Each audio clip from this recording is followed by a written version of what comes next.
Entonces, esta es la sesión de clase número 10.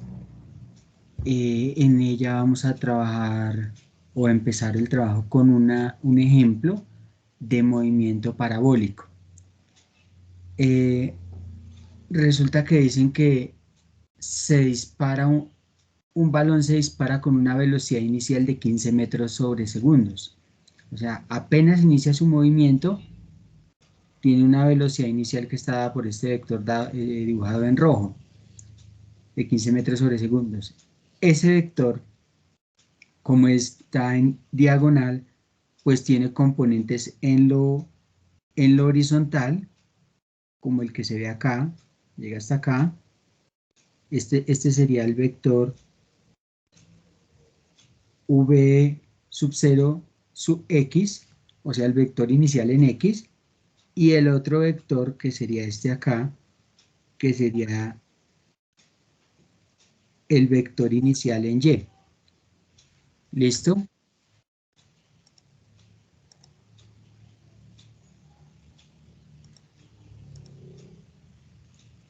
Ahora, ese vector forma un ángulo acá que es de 37 grados según el enunciado. Entonces, como nosotros sabemos las ecuaciones de las componentes de un vector, entonces este vector inicial en x va a ser el vector inicial en x por el coseno del ángulo. ¿Sí? La velocidad inicial son 15 metros sobre segundos y el coseno del ángulo pues son 37 grados, sería el coseno de 37. Y de aquí, de velocidad inicial en y, pues también lo sabemos, sería la velocidad inicial por el seno del ángulo, porque este vector corresponde a la misma longitud que se opone acá a la abertura del ángulo alfa. Entonces, este lado de acá va a ser la misma longitud del vector velocidad inicial en y. Entonces, eso se resuelve acá. Entonces, determinar las componentes velocidad inicial en x y velocidad inicial en y de la velocidad inicial. Entonces, las componentes de la velocidad inicial se calculan mediante las ecuaciones que les había mostrado antes. Entonces, esta velocidad inicial, aquí busquemos una con qué señalar. Esta velocidad inicial es 15 metros sobre segundos, dato dado del enunciado, por coseno de 37, que es el ángulo que tiene el vector con respecto a la horizontal. Entonces ya en la calculadora, que debe estar en el modo DEC, ustedes ya saben colocar la calculadora en el modo DEC, y si no saben me preguntan, sería 15 por coseno de 37. Y eso me da 11,97, que es el valor que nos da acá con las unidades respectivas metros sobre segundos. En el otro caso, sería velocidad inicial en y, velocidad inicial que se reemplaza con 15 metros sobre segundos por seno de 37 grados. Y eso en la calculadora, pues revisamos y nos da 9,02 y las unidades que nos quedan de la expresión anterior, metros sobre segundos. Entonces, ya tenemos el vector velocidad inicial, que es v sub 0, donde primero se coloca, o se hace una pareja ordenada, donde primero se coloca la componente en x y luego la componente en y. Siempre se lleva ese orden, primero la componente en x y luego la componente en y, cuyas componentes están medidas en metros sobre segundos.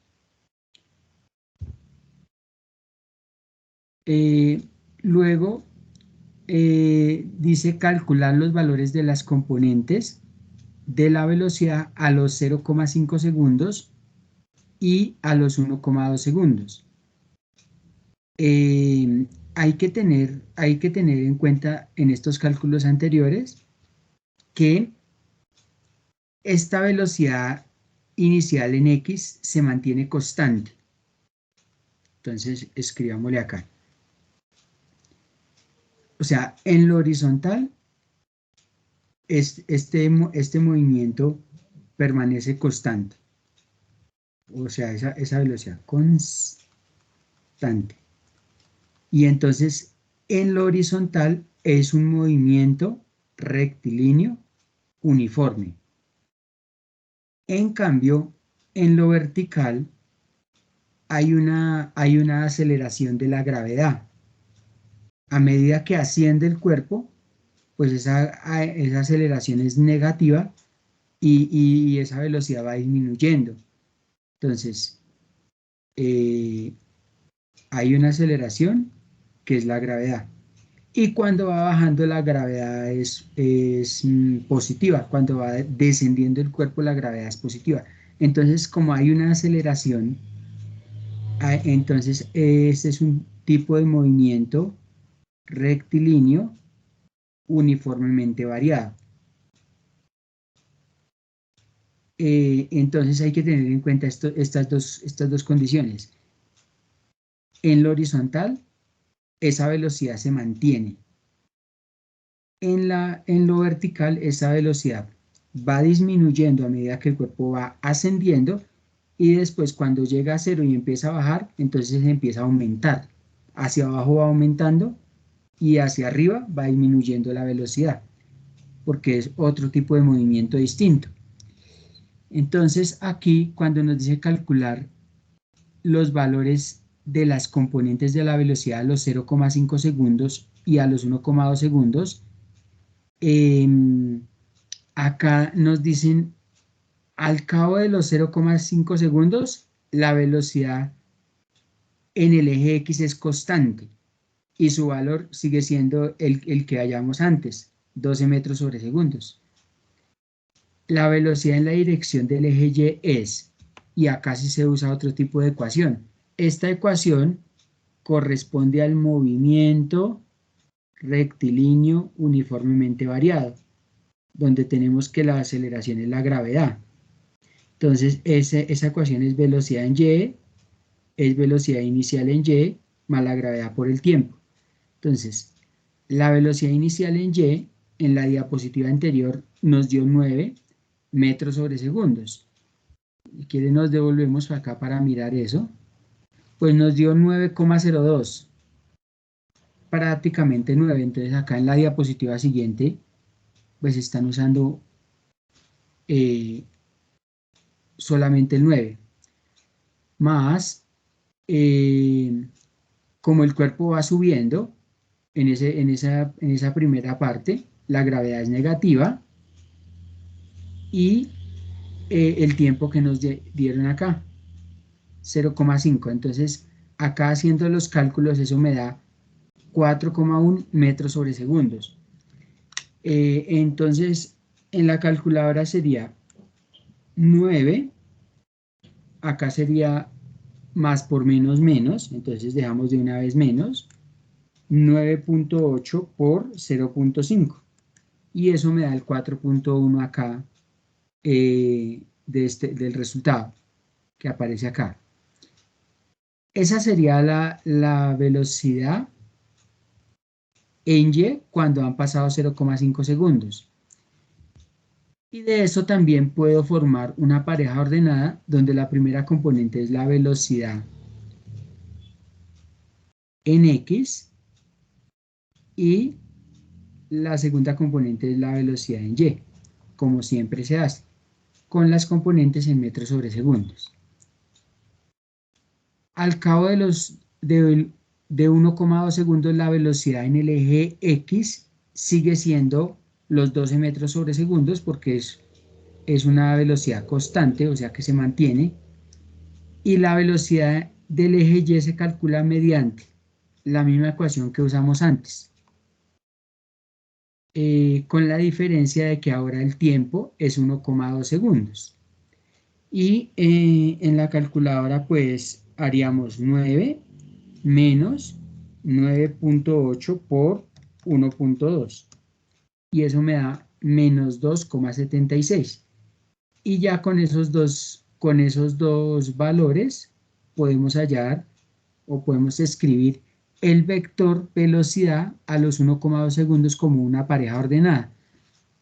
Una pareja ordenada, primero la componente en X y después la componente en Y, menos 2,76. Recordando que las componentes están en metros sobre segundos.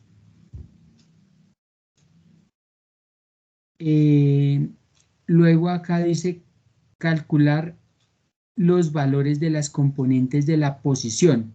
La posición, o sea, en qué lugar se ubica el balón en estos dos tiempos respectivos, teniendo las velocidades que ya calculamos antes.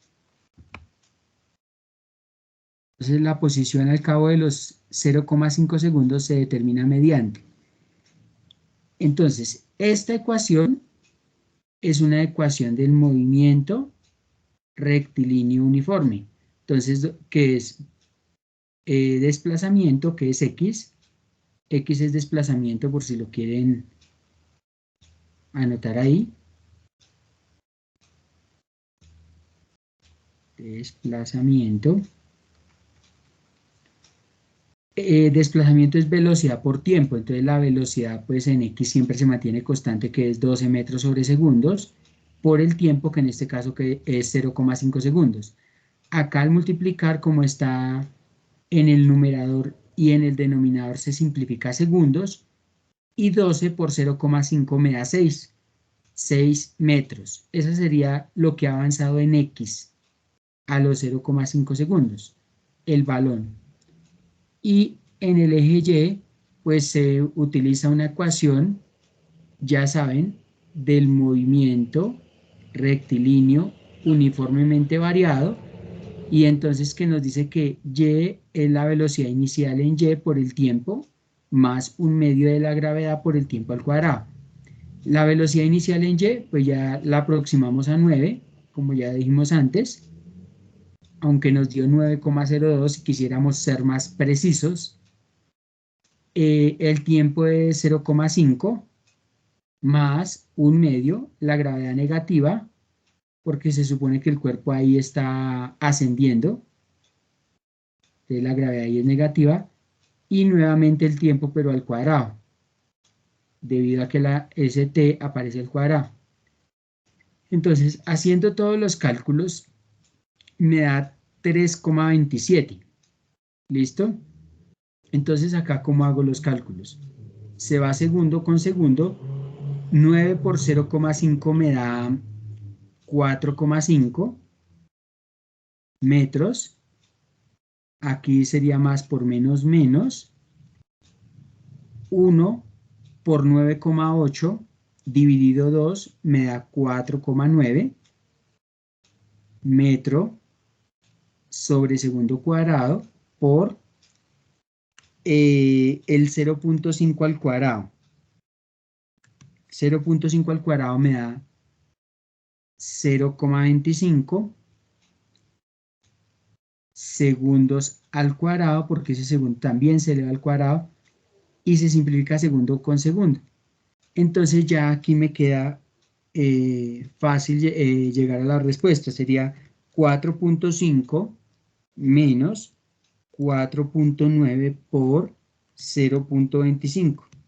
Y eso me da 3,27, que es el valor que me queda aquí, a la derecha.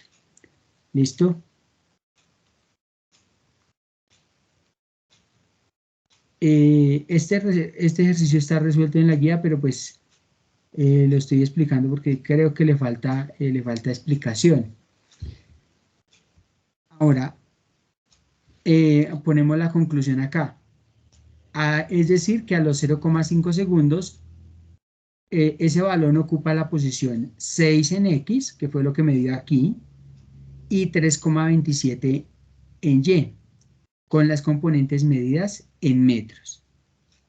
Listo. Ahora vamos con eso mismo, pero cuando ha transcurrido 1,2 segundos. Entonces, se hace exactamente el mismo cálculo, con la diferencia de que en el tiempo, cuando aparece el parámetro tiempo, se escribe 1,2 segundos, y acá multiplicamos 12 por 1,2. Entonces, hagámoslo acá en la calculadora como para verificar. 12 por 1,2 me da 14,4 y únicamente me da metro, porque se simplificó segundo con segundo que aparecen en el numerador y en el denominador. En el otro caso, hacemos exactamente lo mismo, con la diferencia que acá el tiempo son 1,2 segundos y se hacen los mismos cálculos que se hicieron en el caso anterior. Si usted lo quiere hacer por pasos y verificar que a la final le queda 3,74 metros. ¿Listo?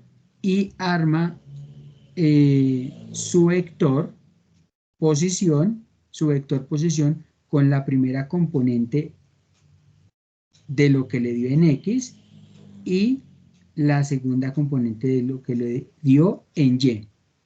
¿Listo? Entonces esa sería la posición del balón a los 1,2 segundos. En la parte D dice calcular el tiempo en alcanzar la máxima altura. Usted debe tener en cuenta que cuando el balón alcanza la máxima altura en Y, o sea, la velocidad que va hacia arriba, ¿cierto? La velocidad que va hacia arriba en el punto más alto de la curva, esa velocidad es cero. Esa velocidad en Y, ¿no? Es cero.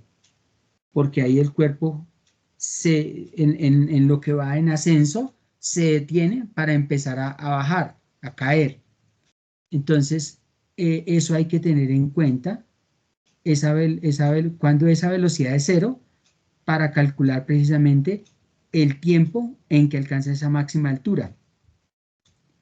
Entonces, acá dice, para calcular el tiempo en alcanzar la altura máxima, sabemos que en el punto más alto, la componente vertical de la velocidad, v sub y, es cero, que era lo que les había comentado ahorita. Por tanto, este v sub y de acá, que aparece al lado izquierdo, sería cero. Y ahí nos daría el tiempo de ascenso de la pelota. Entonces, tenemos que despejar T. ¿Listo?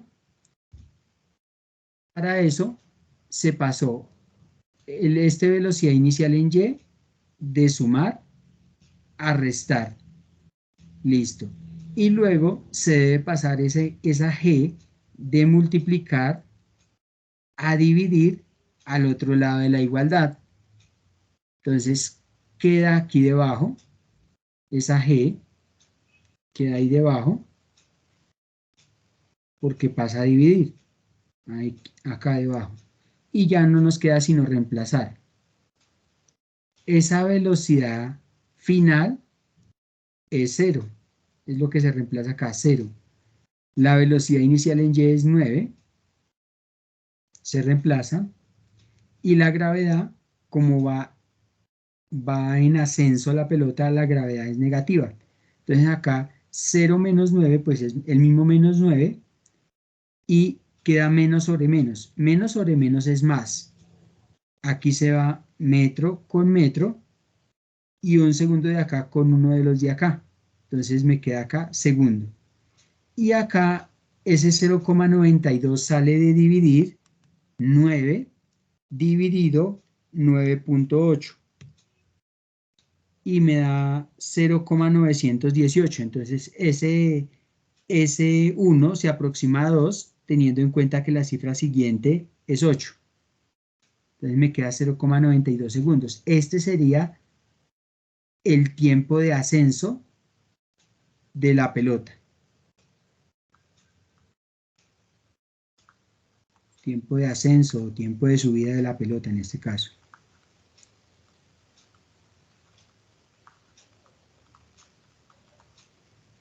Listo.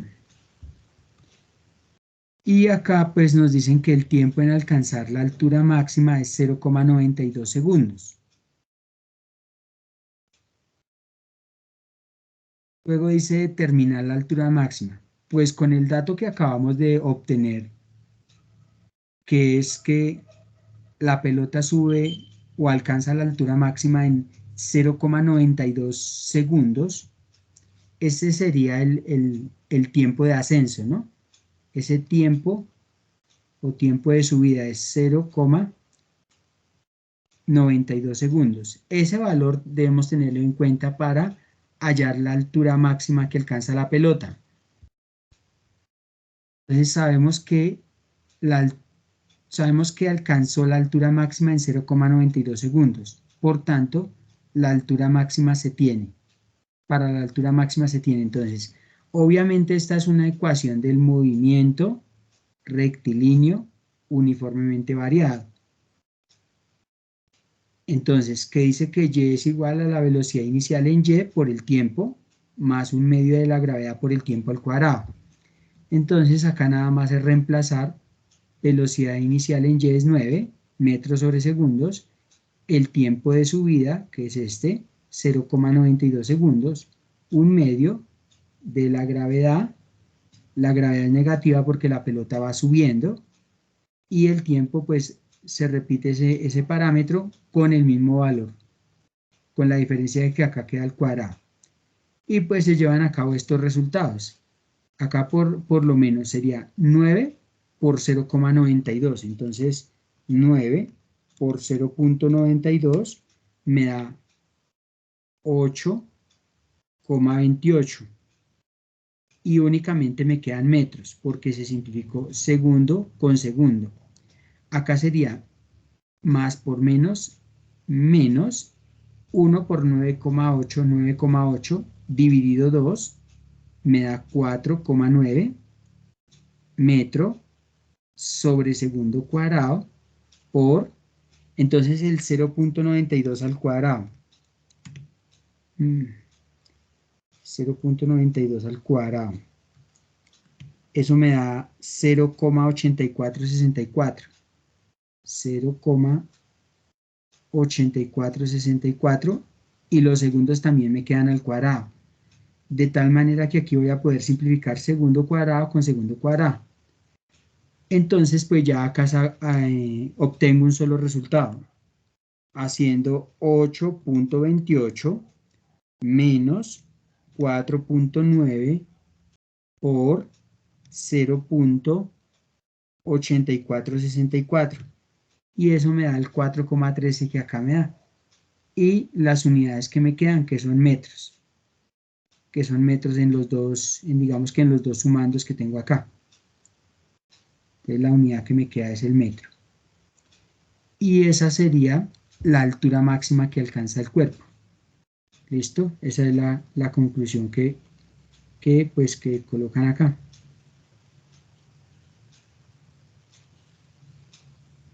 La altura máxima alcanzada por el objeto, que en este caso es un balón, es 4,13 metros. Calcular la distancia horizontal que alcanza al caer al piso. Entonces debemos tener en cuenta que nosotros teníamos que el tiempo de ascenso de la pelota es 0,92.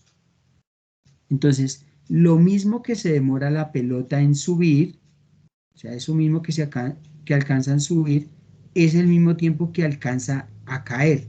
O sea que si tenemos 0,92 segundos subiendo, va a ser el mismo tiempo que se demora cayendo. O sea que en total eso sería 4, 9 y 9, 18, va 1, aquí queda 1. Entonces, 1,84 segundos está en total la pelota en el aire, porque se demora lo mismo en subir que en descender. ¿Listo? Acá explica mejor. Como el objeto empleó 0,92 segundos en alcanzar la altura máxima, podemos concluir que tardó 1,84 segundos en regresar al nivel desde el cual fue lanzado, suelo. Por lo tanto, la distancia horizontal que alcanza al llegar al piso es. Entonces recordemos que la velocidad en lo horizontal es constante, entonces se utiliza un movimiento o una ecuación del movimiento rectilíneo uniforme, que es esta. Desplazamiento es igual a la velocidad en X por el tiempo. Esta velocidad es constante, esta, 12 metros sobre segundo, porque es en lo horizontal. El tiempo que está la pelota en el aire, 1,84 segundos. Y ya acá multiplicamos. Se van segundos con segundos y multiplicamos 12 por 1,84. Y eso me da 22,08 metros. O sea que esa va a ser la distancia horizontal, o sea, la distancia desde donde partió hasta donde cayó la pelota, hasta ahí, ese tramo en lo horizontal va a medir 22,08 metros. Entonces acá pues nos explican, la posición en el punto más alto es 11,04, 4,13. Esta es la altura máxima, 4,13. Y este 11,04 se sacó de obtener la mitad de este 20,08. ¿Sí? O sea, cuando alcanza la mitad, mejor dicho, la mitad del desplazamiento horizontal es el que dan acá, donde alcanza la posición más alta, que el balón, que es 4,13.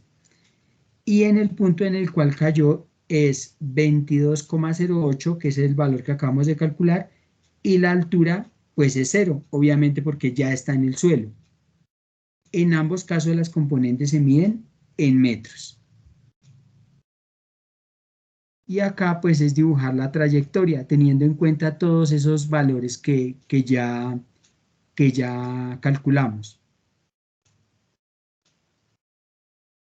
Entonces dice dibujar la trayectoria y representar el vector velocidad y sus componentes en estos tres casos, el punto de partida, el punto más alto y al cabo de 1,2 segundos. Entonces, sabemos que donde cayó, aquí, o sea, en la mitad del recorrido es 11,04 y 4,13. Acá. Entonces, digamos que acá es el punto más alto.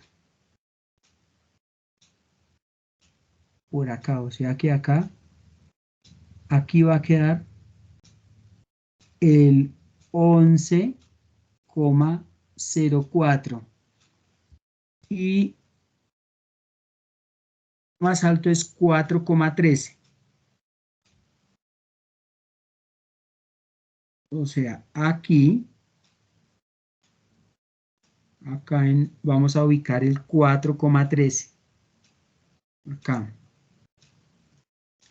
Aquí donde cayó es 22,08. 22,08. Y acá se dibujan los vectores, el vector velocidad, que es este en azul, a los 1,2 segundos. Aquí el tiempo es 1,2 segundos. Y ese vector velocidad que acá es en azul, tiene unos componentes horizontal, que son los que se representan acá en verde. Es horizontal y el vertical. ¿Listo? Entonces, ese es como el dibujo con el que se cierra el problema. ¿De eso tienen alguna pregunta?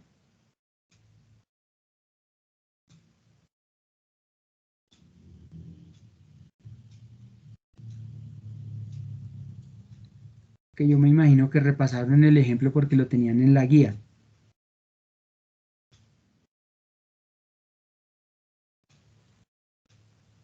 Bueno, acá dice, después de ese ejemplo, hay un laboratorio virtual que lo vamos a resolver y como para motivar la participación, Quienes me colaboren, digamos, en el segundo y el tercer punto, les puedo subir en la actividad 2.4, les puedo subir unas 5 décimas en esa actividad. O sea, digamos que si se saca 3, le subo a 3,5. Entonces, les voy a explicar el primero. Acá uno copia este link. Claro que acá no se va a dejar copiar, pero bueno.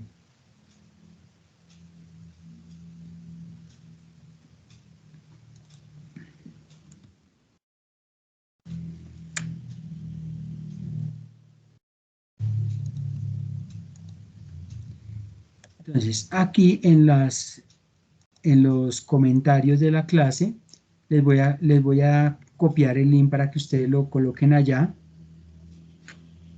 en su internet o en la dirección de la página, de una página. Y entonces van a tener que resolver esto. Dice, si se lanza como proyectil una bala de cañón, entonces el proyectil es una bala de cañón, que yo lo tengo anotado por acá, en una hoja. Una bala de cañón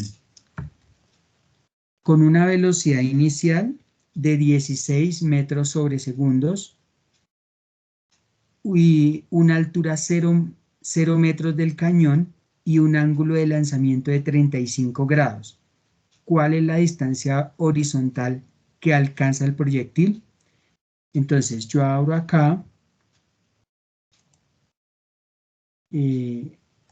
la dirección de página web que les di, donde se hace un laboratorio virtual. Entonces, vamos mirando las condiciones. Aquí, rapidez inicial, o sea, acá se puede colocar el valor de la velocidad inicial. Entonces, la rapidez nada más es la magnitud de esa velocidad, que en este caso son 16. Entonces, vea, acá se puede correr, pero yo voy a colocar 16, que es lo que me da el enunciado. ¿Listo? El enunciado. Ahora, me dicen que la altura es 0, o sea, aquí yo puedo poner, vea, la mano la puedo colocar acá sobre la altura, le doy clic izquierdo con el ratón y bajo la altura hasta que me dé 0, 0. Mire, esa altura yo del cañón la puedo subir o la puedo bajar. ¿Listo? Pero me dicen que sea 0, entonces acá, donde es 0. Me dicen que el ángulo de inclinación es 35 grados, entonces 35, ahí puedo graduar el ángulo del cañón, aquí la puedo graduar entre 25 y 90, entonces, pero me piden 35, listo, 35, y me dicen cuál es la distancia horizontal. Yo voy a adivinar, venga a ver, digamos que sean 21,6, a ver. Vamos a poner que el cañón se dispare lento como para ver la trayectoria y acá donde hay ese botón rojo le doy clic a ver si acierto. Si acierto. No, no acerté. Entonces yo puedo correr, no adiviné, pero puedo correr donde tendría que dar. Entonces donde tendría que dar es 24,5. Entonces la distancia horizontal que recorre esa bala de cañón. Pero acá tenemos que tener en cuenta esto. Mire, acá el proyectil es una calabaza. Yo no me acuerdo qué proyectil era. Entonces miremos nuevamente la presentación. Si se lanza como proyectil una bala de cañón, entonces tenemos que cambiar eso porque eso sí se me olvidó. Una bala de cañón. Entonces miremos. Aquí voy a cambiarlo por una bala de cañón. Y voy a volver a disparar, voy a borrar esa trayectoria y voy a volver a disparar, a ver si me da lo mismo. Si me dio lo mismo, ahí viene el blanco. Entonces, la distancia horizontal que recorre esa bala de cañón es 24,5 metros. Entonces, esa es la respuesta que voy a colocar a esa primera pregunta. ¿cuál es la distancia horizontal que alcanza el proyectil? Entonces, el proyectil alcanza una distancia horizontal de 24,5 metros. ¿Alguien quiere resolver el segundo punto? Ya les envié la dirección de la página web donde encuentra el laboratorio virtual.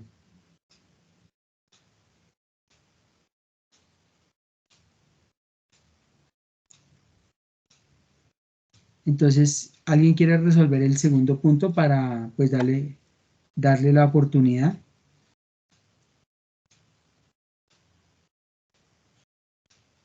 Para que lo haga ya en su dispositivo y me diga cuál es ese resultado. Y yo verifico acá el resultado. Si está bien, pues le subo 0,5 en esta actividad que van, o sea que ya debieron entregar la 2.4.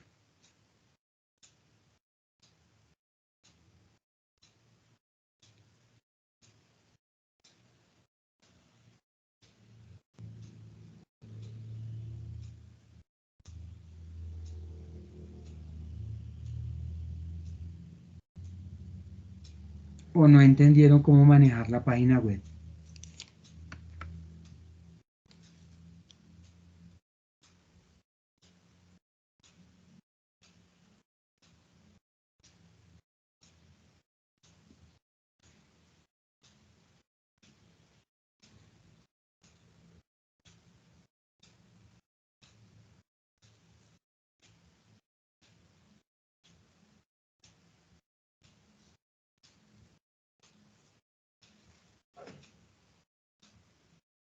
Bueno, yo asumo que no entendieron. Bueno, entonces, acá dice, si se lanza como proyectil un balón de fútbol. Entonces, tenemos proyectil, un balón de fútbol. Una velocidad inicial de 15 metros sobre segundos. La- una altura 2 metros del cañón. Y alcanza una distancia horizontal de 24,7 metros. ¿Cuál es el ángulo de lanzamiento del proyectil? O sea, para que recorra una distancia horizontal de 24,7 metros, ¿cuál es el ángulo de lanzamiento del proyectil? Esa es la pregunta, el ángulo de lanzamiento. Entonces lo vamos a resolver. Vamos a borrar esa trayectoria y vamos a acomodar todo. Vean. El proyectil, acá nos dicen que es un balón de fútbol. Listo. La velocidad inicial nos dicen que es 15, entonces le gradúo acá el valor de 15. Velocidad o rapidez inicial en este caso nos sirven para lo mismo, para cuadrar el valor de la velocidad inicial. Nos dicen que la altura del cañón está a 2 metros, entonces ahí me quedó 2 metros la altura del cañón. Me dicen que recorre 24,7 metros. Entonces, acá tendría que recorrer 24,7. Acá. Entonces, miremos si con ese ángulo alcanza los 24,7 que yo necesito.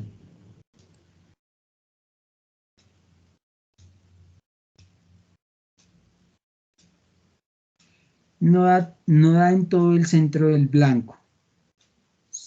Da en el blanco, pero no en todo el centro. Yo creo que si le pongo por ahí unos 40 grados, va a mejorar el resultado o, o la certeza, porque va a caer en todo el centro del blanco. Vamos a mirar. Ahí da en todo el centro del blanco. Entonces, ¿cuál sería el ángulo de lanzamiento? 40 grados. 40 grados. Entonces, esa sería la respuesta. El ángulo de lanzamiento del balón de fútbol sería 40 grados. Listo. Ahora vamos con el tercer punto. ¿Alguien lo quiere hacer?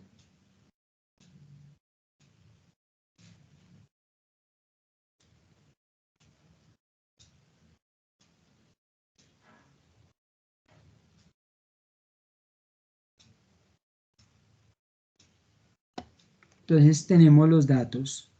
Se lanza un proyectil con una velocidad inicial de 16 metros sobre segundos. Una altura de 3 metros del cañón. Un ángulo de lanzamiento de 45 grados. Y alcanza una distancia horizontal de 28,9 metros. ¿Cuál es el tipo de proyectil utilizado en el lanzamiento? Entonces, esta vez la pregunta es el tipo de proyectil, porque ya hemos ensayado como tipo de proyectil bala de cañón y balón de fútbol. Entonces, esta vez, ¿cuál proyectil se utilizaría? Esa es la pregunta. Entonces, ustedes me dirán si alguien quiere darme la respuesta y con eso pues se le da digamos, una motivación ahí sobre la actividad 2.4.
Bueno, nadie ni me dijo ni me escribió el resultado.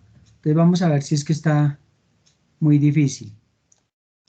Mire, es una velocidad inicial de 16 metros sobre segundos, la altura 3 metros del cañón, ángulo de lanzamiento 45 grados y alcanza una distancia horizontal de 28,9 metros.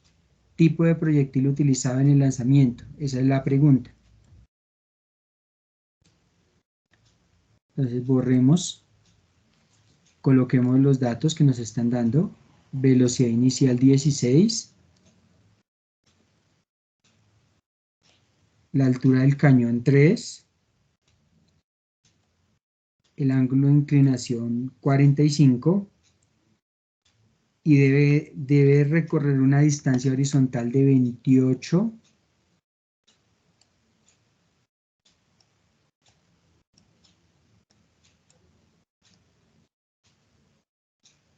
de 28,9. Entonces miremos no cambiemos esto, dejemos el balón de fútbol a ver si alcanza a llegar o no.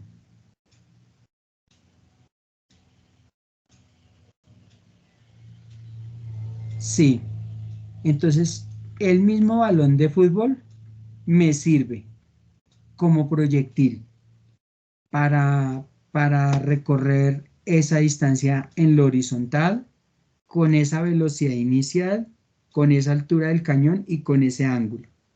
De pronto hay algo otro algo otra, digamos, algo otra pelota de estas, también puede servir de respuesta. Ensayemos con una pelota de béisbol, digamos. A ver si también alcanza a llegar.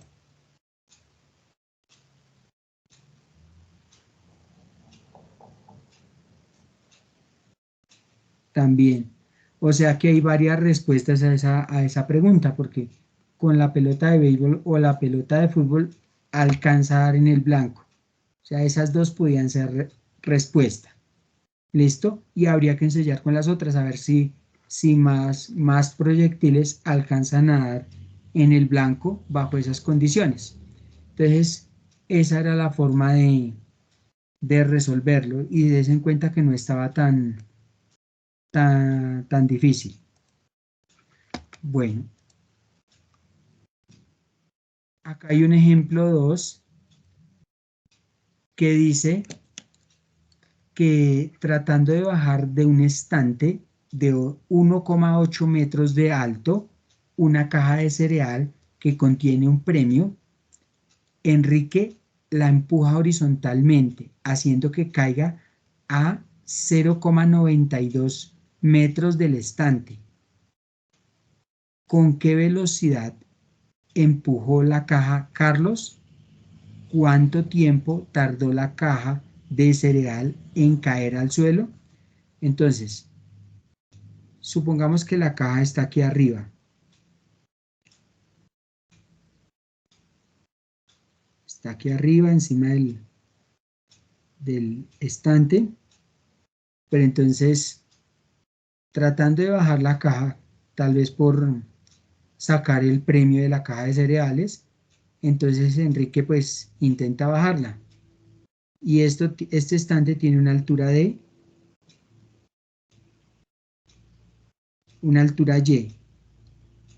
de 1,8 metros. Y entonces él la empuja horizontalmente, de tal manera que la caja cayó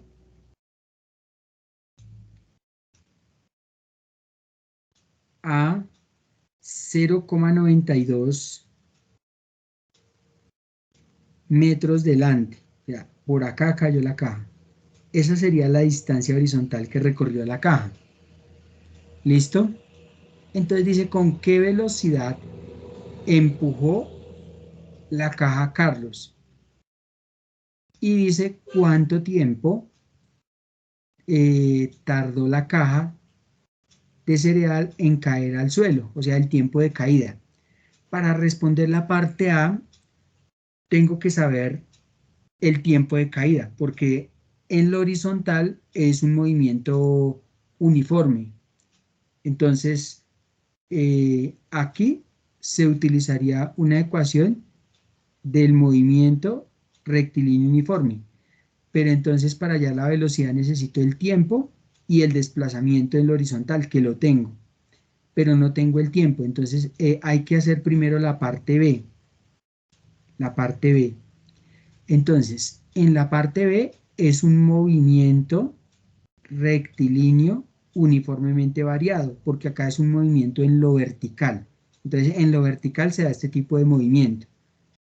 Entonces, en este caso, yo tengo que la altura, que la conozco, es 1,8 metros, es la velocidad inicial por el tiempo, más un medio de la gravedad por el tiempo al cuadrado. Esta velocidad inicial en Y es cero, porque Enrique la empuja es horizontalmente. Acá dice, Enrique la empuja horizontalmente, o sea que la caja en lo vertical empieza a caer desde cero, o sea, esta velocidad inicial es cero. Y todo multiplicado por cero nos da cero, o sea que esta parte nos da cero, porque la velocidad inicial es cero y cero por lo que sea el tiempo nos da cero. Entonces, la ecuación se reduce a esto, a un medio de la gravedad por el tiempo al cuadrado. Entonces, este 2 que está dividiendo pasa ya a multiplicar. Entonces quedaría 2 por Y acá sería 1 por G, es G por el tiempo. Ahora paso esta G que está multiplicando a dividir al otro lado de la igualdad. Entonces va a quedar ahí debajo, ¿cierto? Entonces, tiempo al cuadrado va a ser 2y sobre esa G que pasó a dividir. Entonces, saco raíz cuadrada a ambos lados para despejar t. Entonces, la raíz cuadrada de t cuadrado es t. Y acá sería 2y sobre g. Y acá sería 2 por lo que es y. Y es la altura del estante, que es 1,8 metros, sobre la gravedad, que es 9,8 metros sobre segundo cuadrado. Entonces, acá en la parte de arriba, es 2 por 1,8 me da 3,6 metros sobre 9,8 metros sobre segundo cuadrado. Entonces, aquí, ahí se simplifica metros con metros. Y dentro de la raíz, pues puedo hacer la división o puedo hacer la operación de una vez. Para no complicarme, pues hago la división de una vez. Entonces sería en la calculadora de una vez raíz, abro paréntesis, 3,6 dividido 9,8, cierra paréntesis, igual. Eso me da 0,606. Entonces voy a aproximar a una cifra decimal a dos cifras decimales de una vez. Entonces sería 0,61. Y la raíz cuadrada de segundo cuadrado, segundo.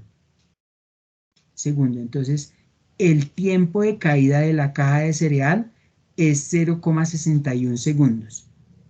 Con eso respondí la parte B. Entonces, el tiempo que tardó la caja de cereal en caer al suelo es 0,61 segundos. Ahora, en la parte A, yo sé que la velocidad en X es constante y en ese caso es distancia sobre tiempo. La distancia pues la sé que es 0,92 metros y el tiempo pues fue el tiempo que estuvo en el aire. Ese tiempo fue el que tuvo para avanzar en lo horizontal y el tiempo que estuvo en el aire de la caja es 0,61 segundos. Y entonces acá hacemos la división. 0,92 dividido 0,61. Y eso me va a dar 1,51 metro sobre segundo. Esta 1,51 metros sobre segundo va a ser la velocidad con que Enrique empujó la caja horizontalmente. Ese 1,51 metros sobre segundo. ¿Listo? Y con eso respondo.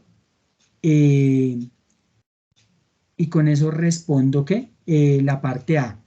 Acá hay un error porque hay que dejarle un solo nombre al personaje del problema. Entonces acá sería Enrique. Enrique, porque aquí le puse Carlos. Listo. Entonces, eso sería cómo se resuelve ese tipo de problema.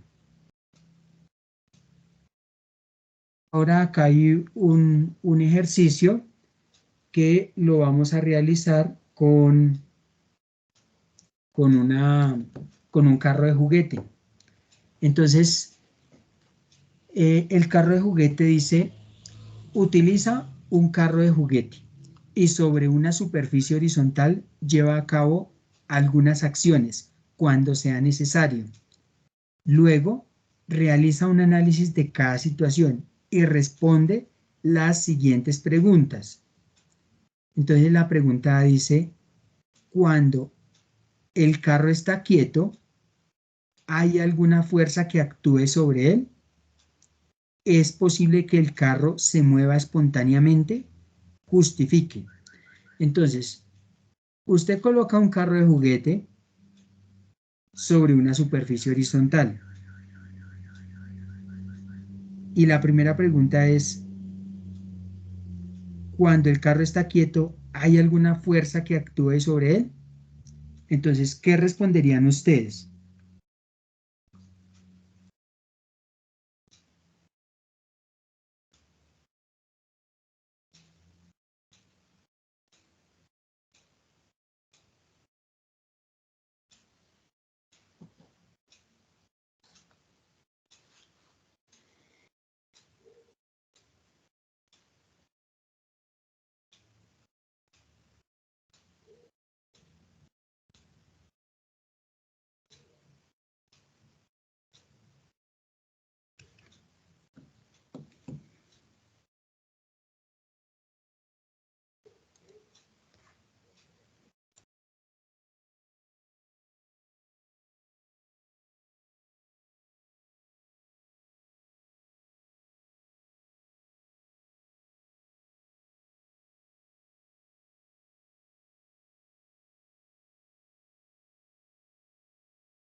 Bueno, entonces, ¿qué fuerzas actuarán sobre el carro de juguete?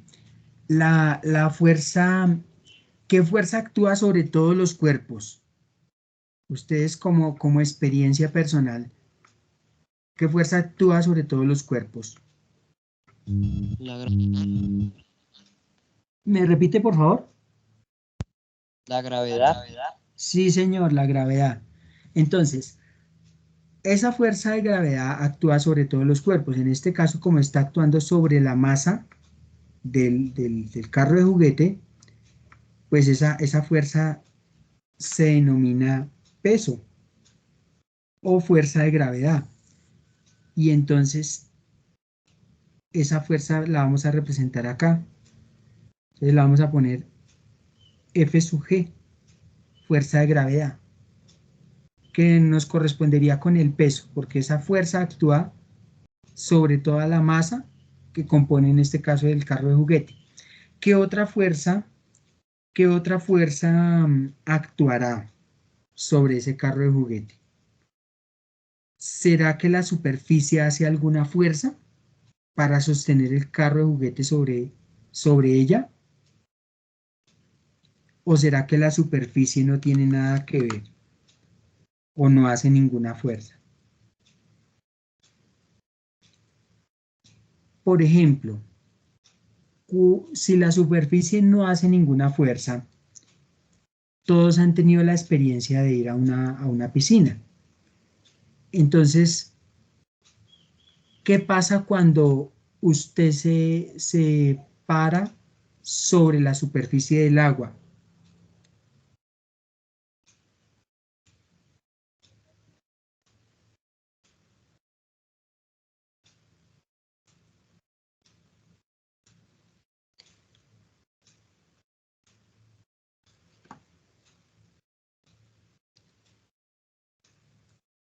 ¿El agua alcanza a soportar su peso? ¿Es capaz esa superficie de sostener su masa sobre ella, sobre la superficie del agua? No, señor. No, entonces usted se hunde. O sea que esa superficie no realiza no realiza la suficiente fuerza para sostener su masa, ¿cierto? Hay otras superficies en la naturaleza, por ejemplo, las arenas movedizas en los desiertos. La gente se para ahí encima y, y las personas se hunden. Se hunden. Entonces, si no hay alguien que las apoye, que las ayude, pues las personas ahí quedan enterradas porque no pueden salirse de ahí. Entonces, en este caso, la superficie sí realiza una fuerza para que el cuerpo se mantenga sobre ella. Este tipo de fuerza se denomina fuerza normal. Entonces, se dibuja del centro del cuerpo hacia arriba. Y esa es la fuerza normal. Esa fuerza normal es la que hace la superficie sobre el cuerpo para que el cuerpo se mantenga sobre ella y no se hunda. Pues prácticamente es una fuerza que no se ve, pero si nos vamos a los ejemplos de la superficie del agua en la piscina y, y en la superficie de una arena movediza, se ve que esa fuerza sí existe, porque eh, si no existiera, entonces uno se podría colocar sobre cualquier superficie y ahí debería uno permanecer. Entonces, esa fuerza sí existe y se llama fuerza normal. Entonces, repito, es la fuerza que ejerce la superficie sobre un cuerpo para que este cuerpo se mantenga sobre dicha superficie. Ahora, la siguiente pregunta es, ya respondimos la primera pregunta.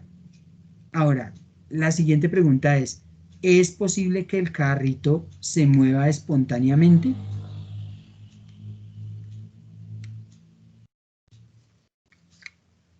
¿Es posible que el carrito se mueva espontáneamente? ¿Qué opinan ustedes? Sí. ¿Cómo? Pues yo creo que sí, profe. O sea que usted puede colocar un carrito de juguete ahí sobre el piso o sobre la mesa y el carro se puede mover solo con usted mirarlo. No, profe, pues porque yo lo digo, por lo menos si está en una bajada o algo, el carrito anda solo. Sí, pero entonces hay que mirar las condiciones que se dan, porque acá dice, mire, utiliza un carro de juguete y sobre una superficie horizontal lleva a cabo algunas acciones cuando sea necesario. Aquí, ¿cuáles son las condiciones? Que el carrito, que es un carro de juguete y que está sobre una superficie horizontal. Esas son las condiciones. Si usted me habla de una superficie inclinada, ¿cambió las condiciones?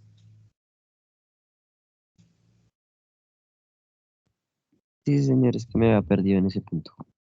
Ah, bueno, entonces, no, no es que esté perdido, sino que de pronto no tuvo en cuenta las condiciones dadas. Entonces, teniendo en cuenta esa condición, ¿el carrito se puede mover espontáneamente?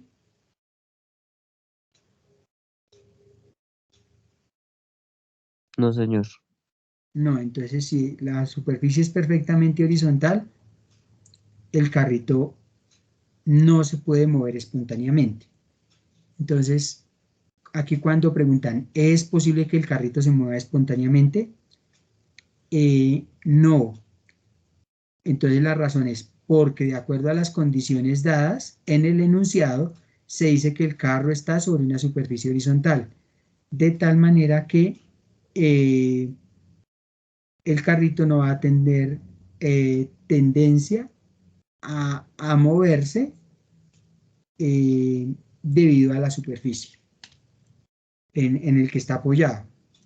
Listo, esa sería la parte A que ya la respondimos. Entonces ya a ustedes les queda de redactar allá la respuesta en su trabajo. Ahora vamos con la parte B. Dice, ¿qué debe hacer para que el carrito en reposo empiece a moverse? Justifique la respuesta. Entonces, ¿qué debe hacer para que el carrito acá me refiero al carro de juguete, en reposo empiece a moverse? Entonces, ¿qué habría que hacer para que el carrito empiece a moverse? Se podría empujar. Claro, se puede empujar. Y entonces, al empujarlo, ¿usted está aplicando qué? Fuerza.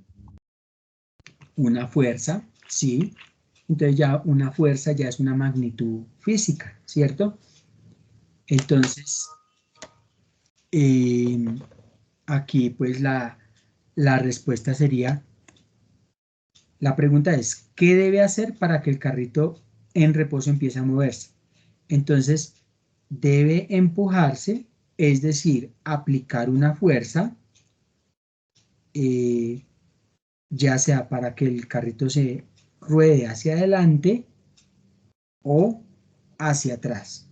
¿Sí? Dependiendo del lugar donde usted le aplique la fuerza, entonces o el carro va a rodar hacia adelante o hacia atrás. ¿Listo?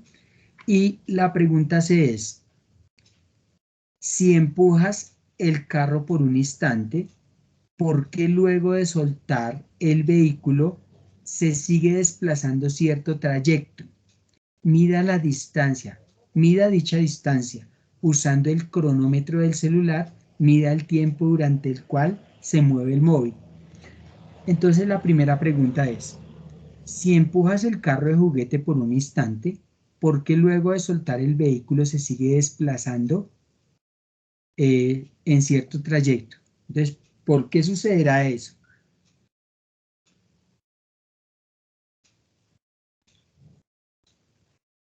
Porque el carro se sigue moviendo y usted ya no le está aplicando fuerza.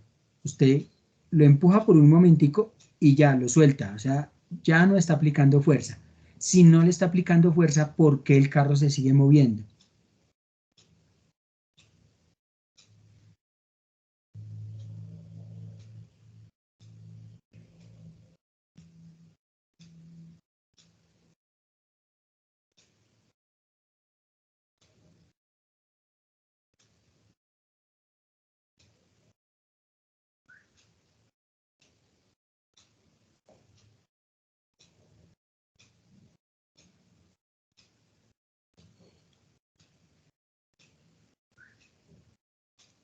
¿Cómo explican ustedes que el carro se siga moviendo?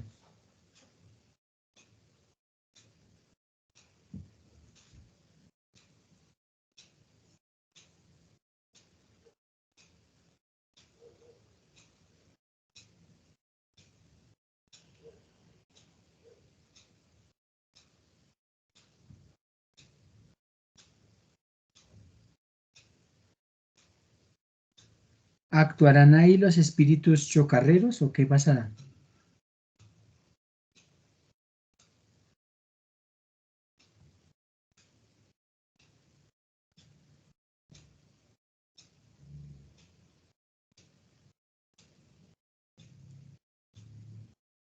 ¿O qué de lo que hemos trabajado nos servirá para justificar que el carro se siga moviendo?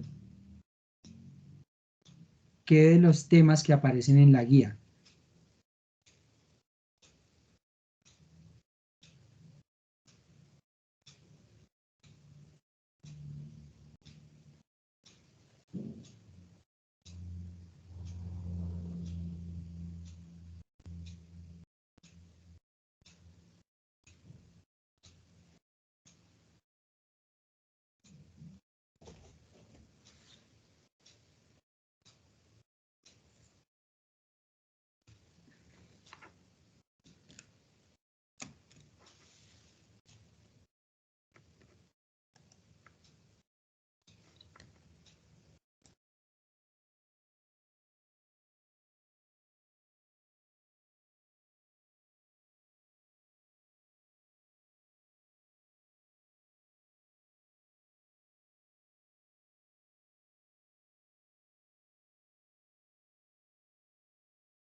Bueno, entonces, ¿por qué se seguirá moviendo el vehículo luego de qué? De empujarlo.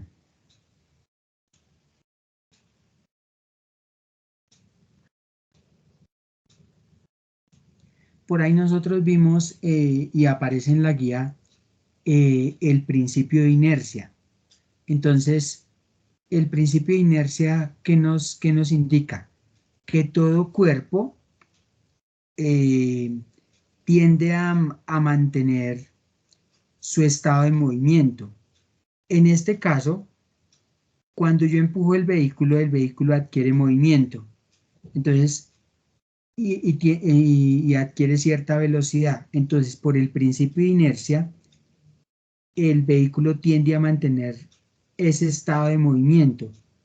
Pero como existen fuerzas contrarias a ese estado de movimiento, en este caso, la fuerza contraria a ese movimiento es la fuerza de rozamiento. ¿Por qué? Porque las llantas del vehículo tienen rozamiento contra el suelo y ese rozamiento contra el suelo se opone al movimiento. Entonces, esa fuerza contraria lo que hace es eh, dañar, digamos, ese estado de movimiento hasta que detiene el vehículo. ¿Listo? Entonces, el vehículo se sigue moviendo por el principio de inercia, en el que tiende a mantener su estado de movimiento. Y en este caso, pues se detiene es porque existe una fuerza contraria a ese movimiento, que como ya dije, es la fuerza de rozamiento entre las llantas del vehículo y el suelo. Entonces ya a ustedes cuando empujen el vehículo y el vehículo recorra cierta distancia, pues ustedes van a medir con un metro la distancia que recorre. Y con el cronómetro pues van a medir el tiempo en que realiza ese trayecto y colocan esos datos acá. También hay que colocar una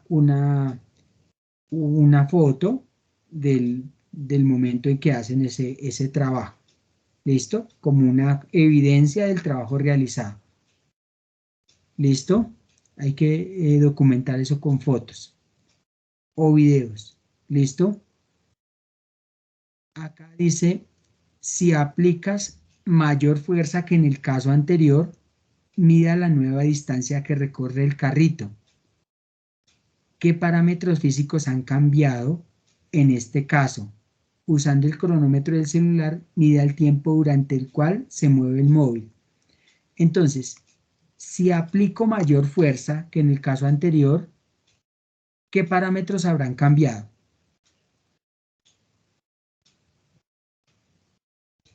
La distancia recorrida por el carro, Claro, se supone que va a medir, ¿qué? Va a recorrer mayor distancia porque se aplica mayor fuerza.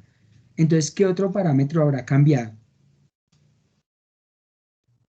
Solo me han nombrado uno, la La distancia. velocidad. La velocidad sí habrá alcanzado al comienzo tendrá una velocidad inicial mayor, ¿cierto? Listo, van dos. ¿Qué otro parámetro habrá cambiado?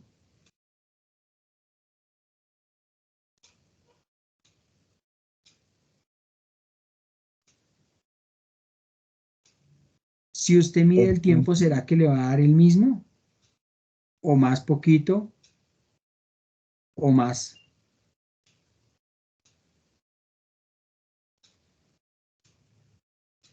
más, Más, se supone que más, pero pues hay que llevar a cabo el experimento. Entonces, ya nombraron que va a cambiar la distancia recorrida, que es un parámetro físico, la velocidad inicial, la velocidad inicial va a ser mayor, se va a demorar más tiempo y obviamente si estoy aplicando más fuerza, pues la fuerza inicial aplicada será mayor, porque a eso mismo nos obliga el enunciado. Entonces, hay que anotar esos parámetros que ustedes detecten que han cambiado. ¿Listo? Entonces, cuando hablo de parámetros físicos, puede ser tiempo, distancia recorrida, fuerza aplicada, velocidad inicial. Digamos, si ustedes tuvieran en cuenta aceleración, también sería, ¿cierto? O sea, parámetros físicos se refiere a variables físicas. Todas las variables físicas que hemos utilizado en algún momento, hay que mirar si siguen siendo las mismas o cambian. Y anotar los datos, anotar los datos. ¿Listo? Ahora en la parte dice, cambia el carro de juguete por uno de mayor tamaño o agrégale peso al que tienes e intenta que recorra la misma distancia que en la situación B. Usando nuevamente el celular, mide el tiempo durante el cual se mueve. Compara los tiempos con la situación B. Compara la fuerza, impulso o esfuerzo en los dos casos. ¿Qué puede decir que aumentó, disminuyó o permaneció igual? Entonces, aquí hay que conseguir un carrito de juguete de mayor tamaño, más grande. Si es de mayor tamaño, pues es obvio que va a tener mayor masa, mayor masa. O si no tiene otro carro de juguete, digamos, usted le puede agregar peso. ¿Cómo lo puede hacer? Pues poniéndole, amarrándole algo encima, digamos, del carro de juguete, digamos, le pone encima una cocedora y se la amarra ahí, una cocedora y se la amarra ahí encima. Entonces, ya con eso, el carro tendrá mayor masa y vuelve a hacer el experimento. Entonces, para que recorra la misma distancia que en la situación B, ¿qué habrá que hacer si se tiene mayor masa para que recorra la misma distancia? Aplicar más fuerza. Aplicar más fuerza. Entonces, usted supone que debe aplicar más fuerza para que recorra la misma distancia, teniendo en cuenta que tiene una masa mayor. También debe medir el tiempo con el cronómetro del celular y compararlo con lo de la situación B. Mirar si se demora el mismo tiempo en recorrer la misma distancia o el tiempo es mayor o menor. Acá dice compara la fuerza, impulso o esfuerzo en los dos casos, es decir, aumentó, disminuyó o permaneció igual. Acá ya el compañero ya dice que aumentó, que se debe aplicar más fuerza debido a que se tiene más masa, ya que necesitamos que recorra la misma distancia. ¿Listo? Entonces eso es lo que deben hacer ya de forma experimental. Y en la parte F dice, ahora amarra a la parte delantera del carrito una cuerda y jala de ella. ¿Qué fuerzas actúan sobre el carro de juguete cuando está en movimiento? Haga un dibujo utilizando flechas para representar las fuerzas. Entonces, si yo amarro una cuerda, entonces acá, digamos que yo amarro acá, le pongo una cuerda acá, amarro ahí y halo de ella. Bueno, digamos que acá aparece un personaje que va a jalar el carrito. Una persona que va a jalar el carrito. Entonces, ¿qué fuerzas actuarán?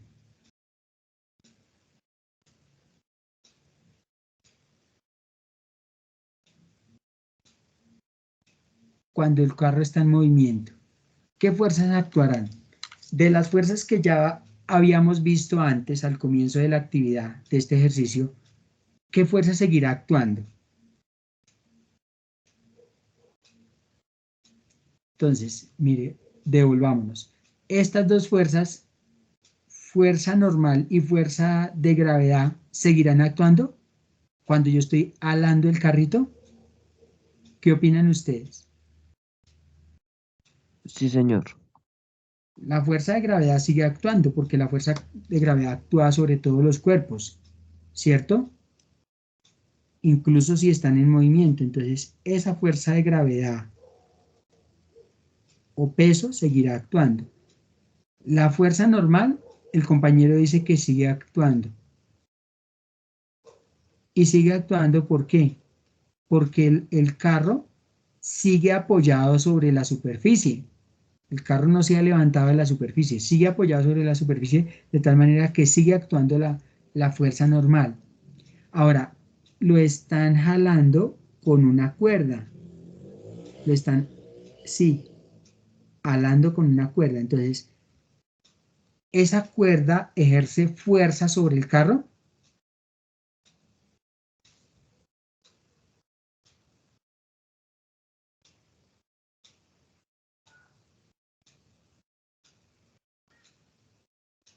¿Qué opinan ustedes? ¿La fuerza ejerce fuerza sobre el carro, teniendo en cuenta que el carro está en movimiento? Que aquí suponen esto. Cuando está en movimiento, entonces hará fuerza la cuerda sobre el carro.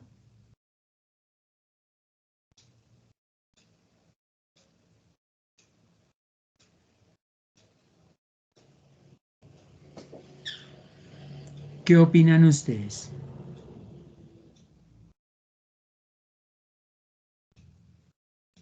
Porque el niño que aplica, el niño que le amarró la cuerda al carro,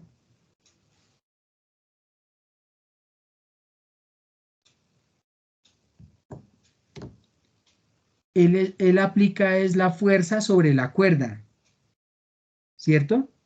Él no aplica fuerza directamente sobre el carro, sino él aplica fuerza sobre la cuerda.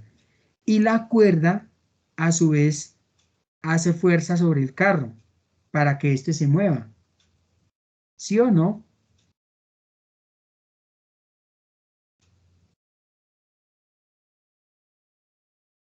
Sí, señor. Listo. Entonces, esa fuerza cuando hay eh, cables, cuerdas, alambres, esa fuerza se llama fuerza de tensión. Entonces, esa fuerza va en el sentido de la cuerda, entonces será una fuerza así, y esa será una fuerza de tensión, de tensión. Y es la fuerza que ejerce la cuerda sobre el carro. ¿Listo? Y como hay movimiento, porque eso suponen en el enunciado, ¿qué pasa cuando hay movimiento entre las llantas del vehículo y el suelo? ¿Qué fuerza habrá entre ellas?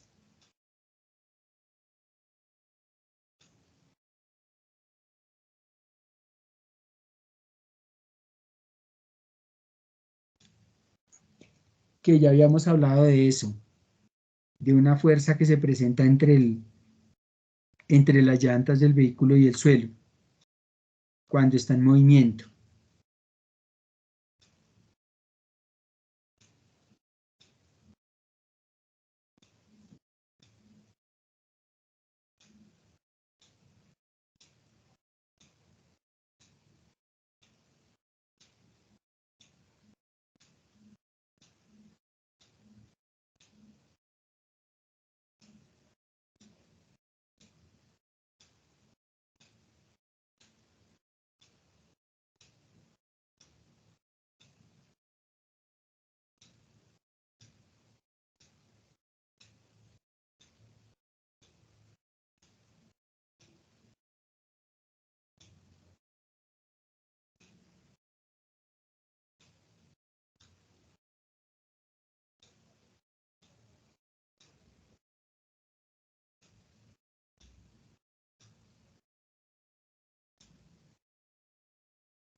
Mire, debe haber una fricción entre el suelo y las llantas, porque donde no, o sea, donde no hubiera fricción, un vehículo normal que no es alado por alguien externo no se podría mover, ¿cierto?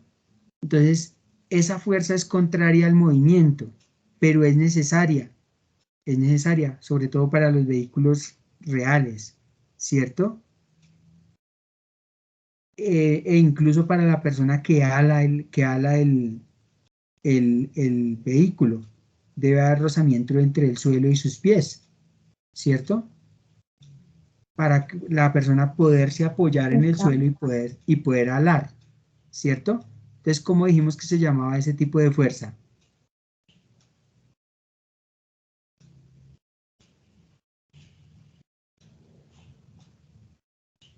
Entonces se llama fuerza de rozamiento.